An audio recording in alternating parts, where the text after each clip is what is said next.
I'm Kris Keefer, and I'm with Dirt Rider Magazine. I'm the associate editor there, and I'm also the president of Keefer Inc., which is a testing company. We do all kinds of testing for many types of companies, and I'm out here with Alta Motors today.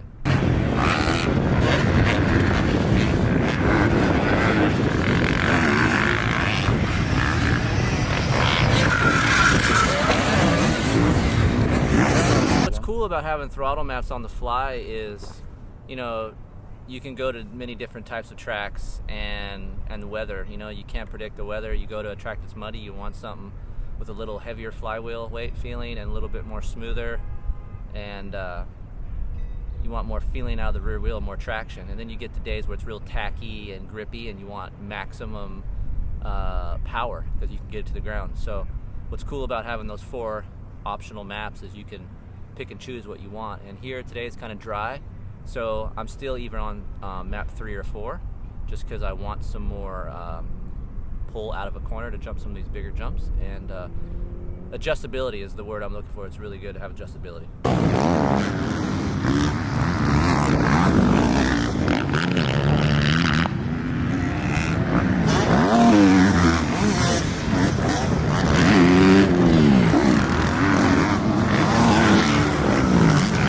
Yeah, so I've been riding for 25 years, racing for that long, and you grow up one way and you learn how to use a clutch, and this is something different. It's one less thing you have to do. After about the first day, I stopped putting my finger out, acting like there was a clutch there, and once I just held the grip, and now we're about downshifting. You can worry about really trying to brake late and practice so you're braking evenly. You can worry about other things versus having to downshift, so it's just one less thing for you to do, which is cool.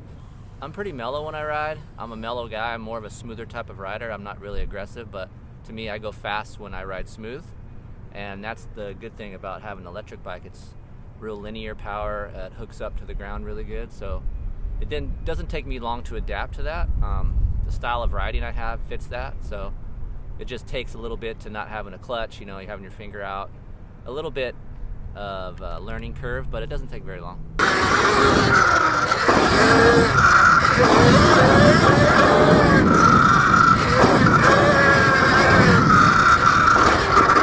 With anything you ride, you want consistency. There's so many variables in motocross that you want to take as many as you can out. You don't want your machine doing different things all the time. So yesterday was a really good day for us. It was like a breakthrough day. Like, the machine did everything that I asked it to do. It never faltered. And I was probably one of the fastest guys here at the track. Not to say there wasn't that many people, but it's a rewarding experience knowing that I've been doing this for so long, and man, it finally pays off because, before we've had some troubles and some setbacks, and yesterday was one full day that we got through that was really good. So it's refreshing, it gets you pumped up, and today is actually another good day. We had a little bit of trouble earlier, but you work through that, and the bike's progressing every time, and that's what I like about this company and Derek and the guys, is everything that I've asked for and told them, they believe in me and they go that direction. And every time I come back up, things change and or get better.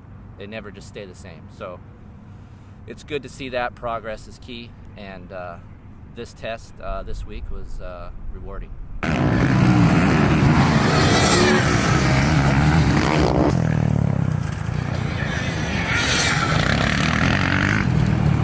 One guy came up to me, he's like, I saw you, and then all of a sudden you passed me, and he's like, I was waiting to hear the motor and I didn't hear it, so he's like, oh, then I knew who it was, and it's an electric bike. So it's cool, and it's unknown for the guy you're passing, so you can you can yell at them and they can hear you really, really easy. So it's a cool feeling going fast on something that's not normal.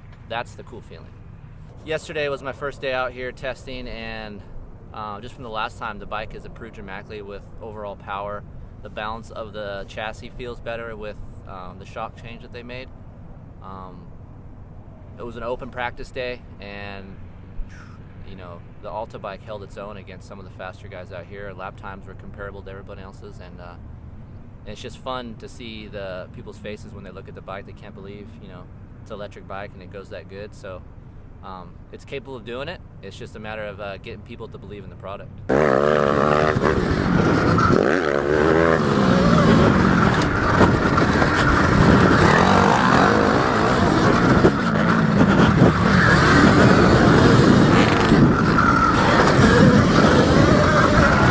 No, it's like I said, it's smooth like a 4-stroke. You got maximum traction, linear power, real smooth feeling.